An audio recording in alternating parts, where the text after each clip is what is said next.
A lonely farmhouse at Dawlish Cashen. A respectable family lived an isolated life here until the appearance of an entity that would not only haunt the family, but would be the subject of a High Court ruling.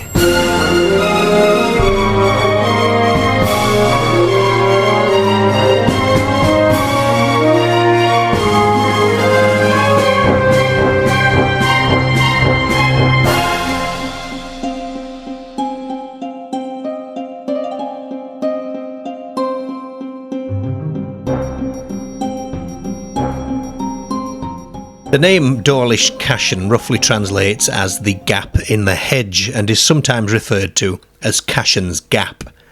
It's situated on the Isle of Man, well known today for its TT races, but with a rich history in which everyone from the Vikings to the Victorians have left their mark. First impressions might fool you into believing there isn't much to see on this 33-mile by 13-mile island in the middle of the Irish Sea, but it is steeped in culture drawn from its 10,000-year-plus history. Dawlish Cashen is situated about 15-minute drive from west coast town Peel. But while the distance in miles doesn't sound that great, the isolation of Cashen's Gap means it might as well be 100 miles away. The farmhouse lay at the top of a mountain near Glen May and was one of the loneliest spots in Britain. The Irving family, who resided at the farmhouse, was comprised of Mr. and Mrs. Irving, their daughter Vorry, which is the Manx version of the name Mary, and their dog Mona. At the time that these strange events began, Vorry was 12 years old, a point that will become salient as we continue with this tale. The family had lived at Dawlish Cashen since 1917 and, until a certain evening in September of 1931, had led a relatively peaceful life. Now, because of the wild location of this home, the Irvings had found that there was no barrier to the wind, save for the stone walls from which the farmhouse was built, but the drafts were still unbearable in high winds. So Mr. Irving had taken it upon himself to build an insulating wall of matchboard inside the property to try and keep out the chill. The resulting cavity between the matchboard and the stone wall soon became the epicentre of one of the most intriguing paranormal tales I've ever heard.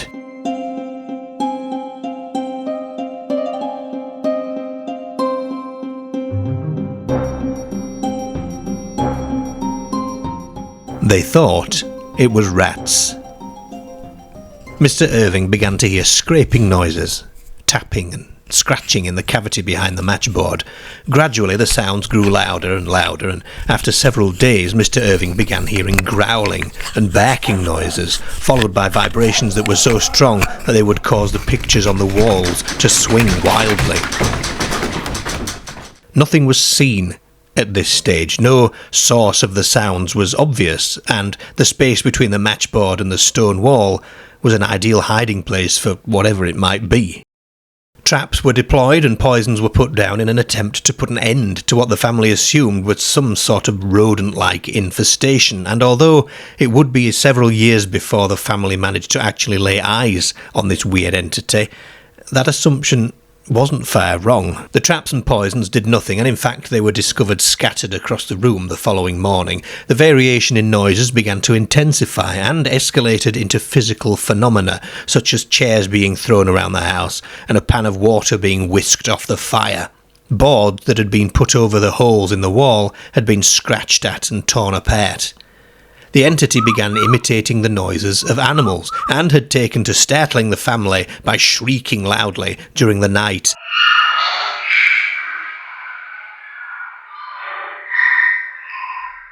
And by the end of 1932, it had begun to speak.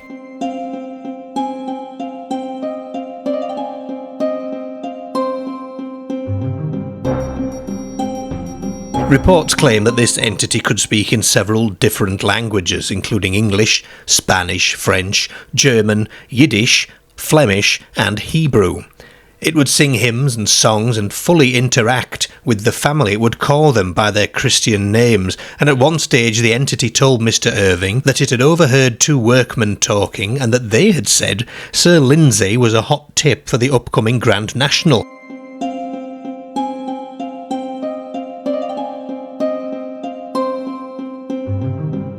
The Irvings christened the entity Jack, but after several months the entity decided it didn't like the name Jack and insisted on being called Jeff, which it spelled out as G-E-F. Jeff claimed that it had understood what people were saying for a long time, but had only learned to speak recently because Mr. Irving had inadvertently taught him during those initial months of utter disbelief when he was experimenting with making sounds that Jeff would then mimic, and also from hiding in the corners of the windows of the local school and listening to the pupils receiving their lessons.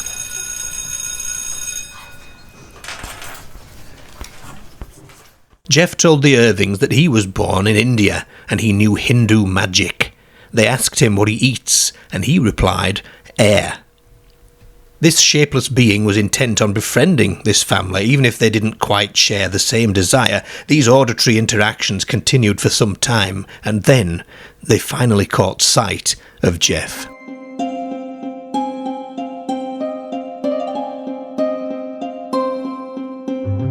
One night, one of the family managed to catch a glimpse of this entity. In a spill of candlelight, they saw a dimly lit shape hanging from one of the beams in the farmhouse roof. The creature appeared to be the shape of a mongoose. It had human-like fingers, rather than claws, and a drawn, pointed snout. The creature quickly vanished into the many nooks and crannies afforded by the old farmhouse. The insulating wall created by Mr. Irving was essentially an interior shell to the entire house, meaning that Jeff had easy access to every single part of the home without really having to come out into the open, especially as the house's attic space also ran the entire length of the home and had innumerable peepholes into the bedrooms and living areas. In an attempt to get a closer view, the Irvings decided to put down a saucer of food near a crack in the wall and placed a candle on the saucer to shed light into the dark nook. They claimed to have witnessed Jeff eating, and he appeared to be holding a spoon. He was able to pick things up and handle them like a human would. The fingers were yellow with curved nails, and his furry coat had a yellowish tinge. The long, bushy tail had flecks of brown throughout. Jeff's body was about the size of a medium-sized rat, and the tail was the same length again. Jeff then blew out the candle.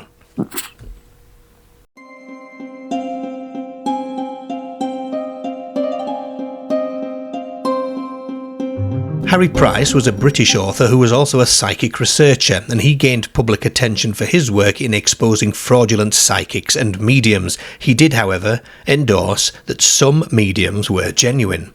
In 1925, Price created an organisation called the Laboratory of Psychical Research.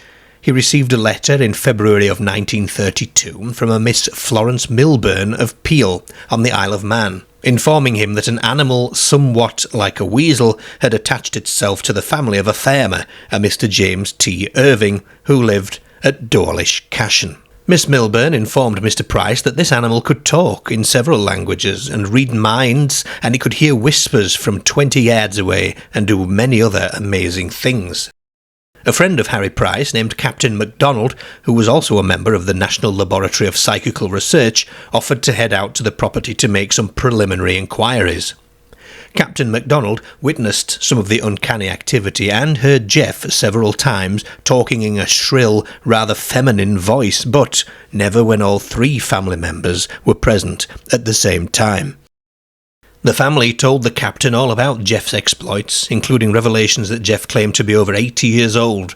He was an expert catcher and killer of rabbits, which he would strangle with his human-like hands and bring them back to the house as presents. They claimed that Jeff had also mastered sign language. Soon after this visit, the Irvings provided some hairs, apparently taken from Jeff's tail, for forensic analysis. However, these turned out to have been the hairs of a rather large dog, and later confirmed to have come from Mona.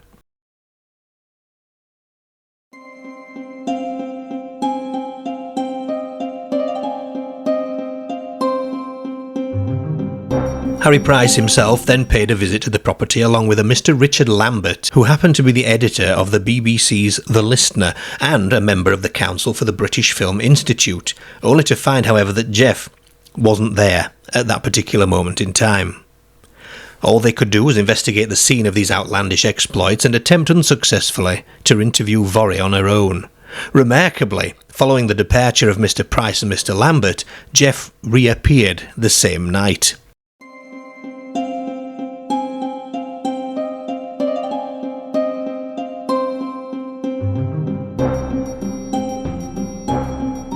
The disappearance and reappearance of Jeff at convenient times obviously led to suspicions of a hoax. The Irvings, however, continued to maintain that it was true, and that they had questioned Jeff as to his true nature, to which he replied, "I am an earth-bound spirit." However, Mr. Irving had told people in the early days of the phenomena that Jeff referred to himself as a ghost in the form of a weasel, and later that he was in fact a mongoose from India. He told the Irvings that he was an extra clever mongoose. Jeff apparently spoke of Mr. Price, calling him the man who puts the kibosh on spirits. Was this just a hoax that got out of hand? It was posited that this was maybe just the result of a bored teenage girl with exceptional ventriloquial skills, but what about the vibrations and the swinging pictures and the banging sounds? Was it a case of shared hallucination of some kind? Other investigators checked over the story, and some felt it was indeed a hoax, whilst others felt that a hoax was impossible, pronouncing Jeff to be a spirit indeed. Mr. Irving was indignant that it was no hoax, and claimed that the story in the press was in fact ruining his chances of selling his farm. But was this just a clever ruse to generate publicity and let people know about this remote location in order to increase the chances of a sale? It's doubtful, isn't it? Besides, Mr. Irving was actually fairly certain that Jeff couldn't be a spirit because he had put out food for him and had seen him eat it, and had seen Jeff's shadow on the wall, eating with a spoon. Mr. Irving said he had plenty of evidence that Jeff was a physical creature that had a body and must eat to live, and that he had apparently been photographed scores of times by Vorey, but then he U-turned in the same breath, saying, on the other hand, there is something of the poltergeist about him.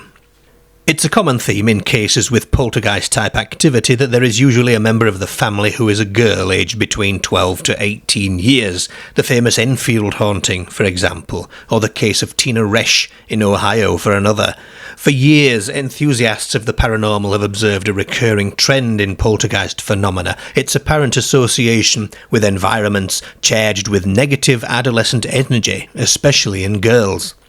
Some proponents argue that poltergeists are intelligent entities drawn to the turmoil of troubled adolescents. Others attribute the onset of puberty itself as a trigger. Guy Playfair, renowned for his work on the Enfield haunting, posited a theory involving the release of a form of creative energy, alongside hormonal changes which poltergeists exploit to wreak havoc. Adding some complexity to this is the naughty little girl theory, introduced by psychical researcher Frank Podmore in the late 19th century. According to this perspective, instances of poltergeist activity often coincide with the presence of a young girl within the household, purportedly orchestrating all the events to garner adult attention.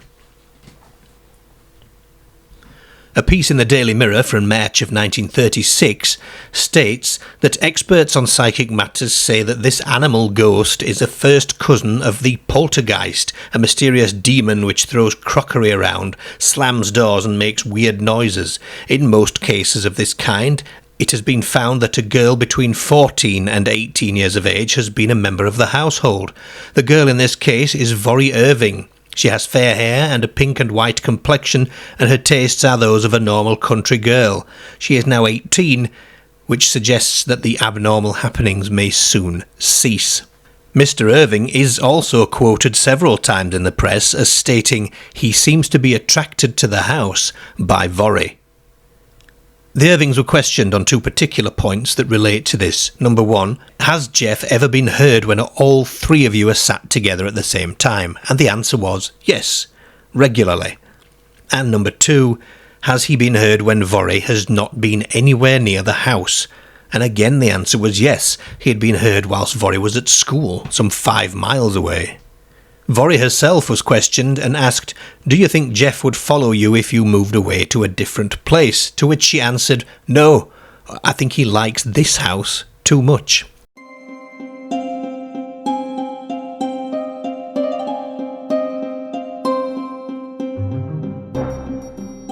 Shortly after his visit to the farmhouse, Mr. Lambert of the Listener told the entire story to an acquaintance of his.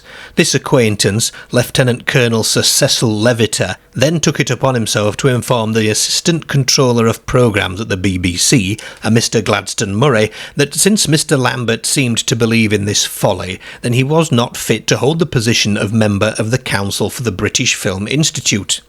This in turn caused Lambert to seek a libel action, and he was awarded £7,500 in damages, some of the highest ever awarded at the time. The case got as high up as the King's Bench Division of the High Courts. A few short years after this, World War II began.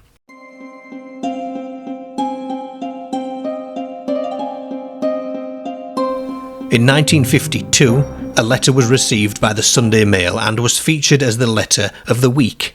It was from a Mr. Hugh Sinclair of Glasgow, who claimed to have known Mr. Irving, stating that he was a quiet, unassuming man who would never indulge in such a hoax. Over the intervening years, Mr. Sinclair had lost touch with Mr. Irving and decided to visit Dawlish Cashen to pay a visit. Instead, he found a Mr. Leslie Graham living at the property. He was an ex-army lieutenant who had bought the house sometime in 1946 after returning from the war. The legend of Jeff was causing him some problems because people in the local area were treating the place as a sort of haunted house tourist attraction. Soon, Mr. Graham began hearing squeaks and scratching behind the panelling in the home, and he thought it was just rats. That October, Mr. Graham is said to have caught a glimpse of a weasel-like creature in the headlight of his motorcycle, although he wasn't convinced it was an actual weasel because it was rather bigger and none of the poultry on the farm had been attacked or killed. He even found tracks in the ground that were like those of a mongoose, but bigger. Mr. Graham later snared and killed this animal, which was 37 inches long and weighed around 5 pounds. The fur was a yellowish colour and flecked with brown throughout. He informed Mr. Sinclair that Mr. Irving had died and Mrs. Irving had moved to England. Vorry was supposedly living in Douglas. The animal was skinned and the pelt was retained as evidence to show the locals that Jeff was dead, so there was no need to come around looking for him anymore. But it will likely take a lot more than this to truly kill the legend of Jeff, the talking mongoose.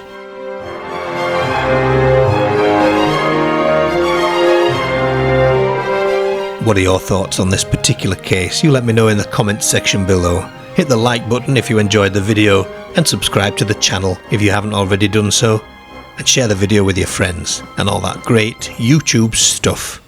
Bye for now.